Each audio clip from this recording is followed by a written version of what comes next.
sequência do programa, você já sabe, o Gazeta Entrevista é um oferecimento da Acrebir, distribuidora Ambev, que distribui para todo o Acre o Baré, o Guaraná com sabor da Amazônia. O Baré é uma delícia, sempre presente nos melhores momentos da nossa vida, inclusive na Páscoa. Páscoa é um momento de meditação, da gente pensar em nós e no nosso próximo e principalmente pensar em Deus, no sacrifício do Senhor Jesus Cristo. E eu tenho o prazer de bater um papo com um sacerdote, com o Padre Máximo da Diocese de Rio Branco, que conhece muito bem todos os sacramentos da Páscoa e, obviamente, tem uma palavra para os católicos, para os cristãos, nesta data tão importante. A Páscoa, que para os hebreus representa a saída do cativeiro no Egito, e para os cristãos representa a morte e a ressurreição de Cristo, para uma nova vida, uma vida cristã, permeada e embasada nos princípios de amor a Deus e amor ao próximo, é o período em que estamos vivendo hoje, o período da Páscoa.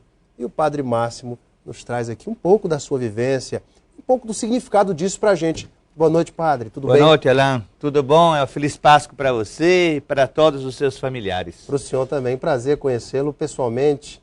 Aliás, já em algumas oportunidades a gente acompanha o trabalho do Padre Máximo.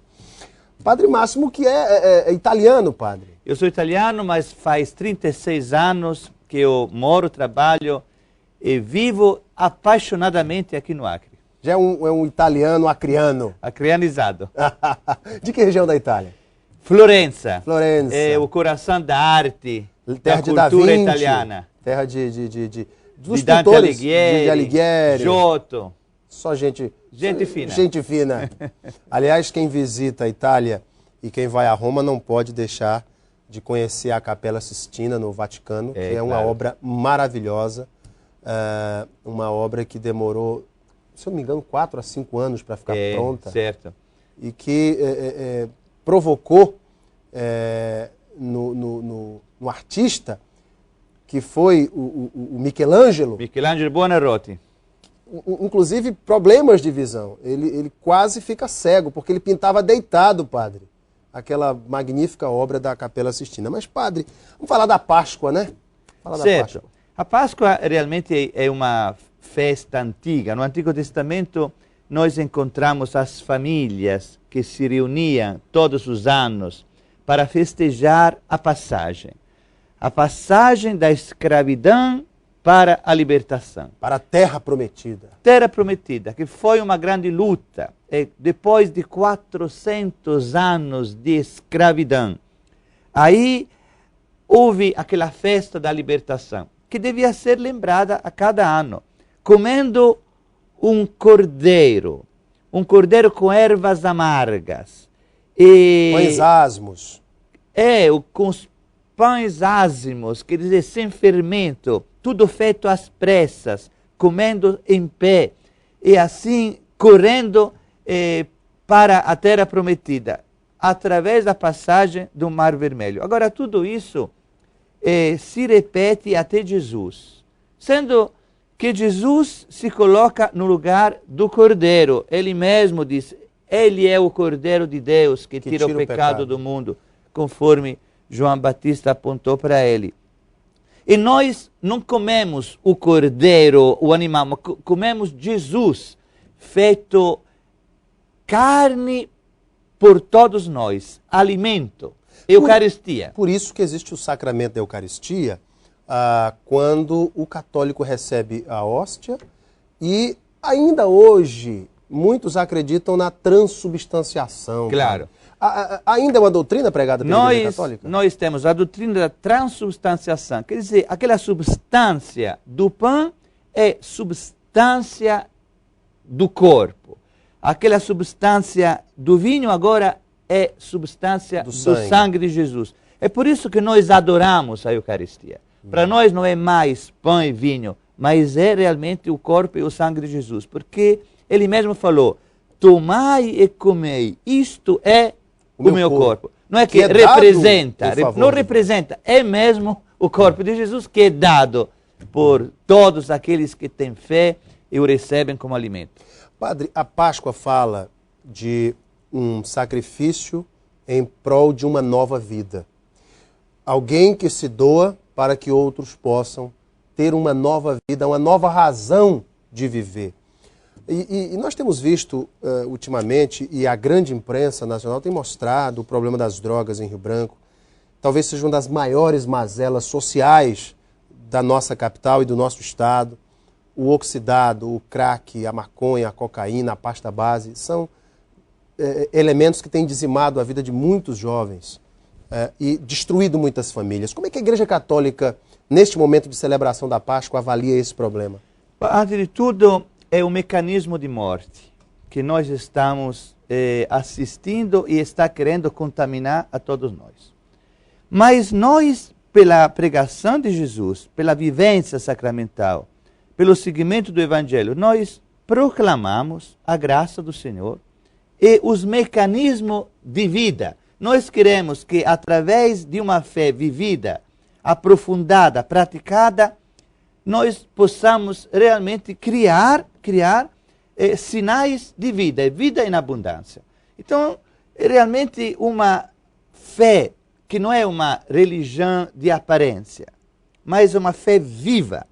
Realmente transforma vidas. E a gente percebe pelo testemunho de muitos, quando se apresentam, por exemplo, numa comunidade cristã, dizendo, antigamente eu era assim, eu ficava iludido, mas me decepcionei, a minha vida não funcionava mais, agora eu me encontrei com Jesus, eu recebi a graça do Senhor, a minha vida ficou completamente transformada. É sempre um testemunho de vitória, um testemunho de mudança de vida. É Páscoa mesmo. Isso, para mim, é a conclusão que Jesus Cristo ressuscitou mesmo. Ele não está mais morto, mas ele continua vivendo nestas transformações de vida. É por isso que quando a gente diz Feliz Páscoa, mas o que quer dizer isso? Quer dizer a Páscoa de Jesus, que é vida nova, possa transformar a sua vida. Você possa encontrar o sentido da vida, inclusive nas provações, nas aflições, nas decepções da vida, você fique sempre de cabeça erguida, com coragem, com alegria, porque você vai vencer, porque Jesus Cristo passou pela provação da morte e venceu, e você vai vencer também. Na quinta-feira, a Igreja Católica realizou a missa de instituição da Eucaristia, a cerimônia do lava-pés, e nesta sexta realizou ali na esplanada do Palácio Rio Branco a primeira fase, a primeira parte da encenação da Paixão e Morte de Jesus. E é um evento muito bonito, aberto ao público e que tem outros desdobramentos, não é isso, Padre? É verdade, porque nós temos, antes de tudo, o destaque da leitura da Paixão de Jesus. Então nós, às 3 da tarde, sempre nos reunimos para ler a paixão e a morte de Cristo, pelo relato dos santos evangelhos. Depois, nós queremos fazer uma penitência. Aquela procissão é simplesmente uma penitência, que a gente vai rezando, orando, cantando. Qual é o trajeto da procissão, Padre? O trajeto é catedral, depois hospital das clínicas de base, não é? Uhum. O pronto-socorro, depois volta pela Avenida Getúlio Vargas e volta no palácio, na frente do Palácio do Governo, neste ano, porque nós queremos realizar este musical da Paixão de Cristo, mesmo num lugar mais amplo, para ninguém se dispersar, porque às vezes a pessoa está cansada e diz assim, não tem lugar para nos reunirmos todos, que dão milhares de pessoas. Então nós tivemos a ideia de reunir toda aquela população diante do Palácio do Governo, e aí assistirmos todos ao musical da Paixão e da Morte de Cristo. Primeiro bloco, porque o segundo bloco será no alvorecer da ressurreição. Padre, o filme A Paixão de Cristo, do Mel Gibson, que é um católico praticante, segundo ele mesmo, ator e produtor e diretor de cinema americano, traz um relato muito doloroso da Paixão de Cristo.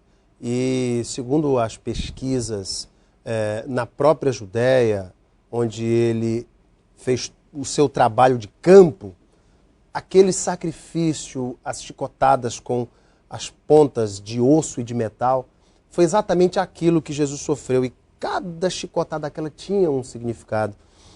Muitos católicos até hoje se recusam a assistir o filme porque acham ele muito sangrento. Mas deveriam assisti-lo para realmente valorizar esse sacrifício? É verdade. Inclusive, eu olhando e assistindo aquele filme, eu fiquei pensando que, na realidade, o maior sofrimento de Jesus não foi aquele físico, que foi extremamente doloroso, mas foi aquela decepção de ver os seus discípulos abandonarem a missão. Primeiro foi Pedro, né, que o galo cantou. Pedro negou, mas Judas se arrependeu. Traiu, né? Judas traiu e se enforcou. Os demais fugiram. Foram todos embora. Dispersaram. Aí ficou João, ficou Tiago, a Virgem Maria e ficou algumas poucas mulheres. Esta é aquela primeira comunidade dos fiéis, perseverantes e persistentes. Então a gente vê que diante da provação, a tentação é fugir mesmo. E isso ainda hoje eu acredito que seja o maior sofrimento de Jesus ou de qualquer outra pessoa que trabalha na evangelização, não é como pode ser um padre, um pastor, quando vê que se dedica completamente ao seu rebanho, aí as pessoas, diante da provação, procuram outros caminhos. Dispersam. Realmente, Jesus falou, neste mundo terias muitas aflições, mas coragem, eu venci o mundo. Mas realmente precisa uma fé viva, forte, para continuar a nossa luta. E aquele que perseverar até o fim. Até o fim para ser salvo. Para receber a coroa da vida. Tem que perseverar. A Páscoa é uma das maiores festas da cristandade e a Igreja Católica no Acre também realiza estes eventos que nós já falamos e tem um papel fundamental social também. Agora, padre, ainda é proibido comer peixe na Semana Santa? Aliás, é aconselhado comer um belo peixe. Inclusive, peixe é uma palavra em grego, iktus, né? Que significa Jesus. Inclusive, você vê, às vezes, nos carros, aquela figurinha, aquele peixinho. Que era o símbolo que os novos cristãos da época utilizavam. Certo. Era, porque significa, em grego, iktus, significa Jesus Cristo, Filho de Deus, Salvador. Iktus. E aí, realmente, eu acredito que comer peixe já significa continuar uma tradição de pessoas que na Semana Santa valoriza a presença de Jesus Cristo que salva. Mas, de qualquer maneira, o peixe sempre foi um alimento mais barato. Agora, houve uma época aqui em Rio Branco que o peixe era realmente um luxo. Era muito caro. Muito caro. Eu vou dizer para o senhor que o nosso querido amigo Rutenberg Crispim, que é um católico fervoroso, ele disse que vai comer uma picanha hoje. Tem problema, padre? Não, eu acho que ele vai comer peixe porque ele é entusiasmado pelo peixe de Bujari, da Ceasa. Inclusive lá tem peixe gostoso e bem barato. Então, se você quiser fazer um pouco de economia, e o resto, o que sobrar da sua economia, dá para os pobres, isso é conforme o Evangelho. Conversei aqui com o padre Máximo Lombardi, da Diocese de Rio Branco. Padre, muito obrigado pela sua vinda. Então, Alain, uma feliz Páscoa para todos nós. Que Deus o abençoe. Para vocês de casa que nos acompanharam, muito obrigado pela audiência e o carinho. Um beijo imenso a todos, fiquem com Deus no coração e tenham uma ótima Páscoa.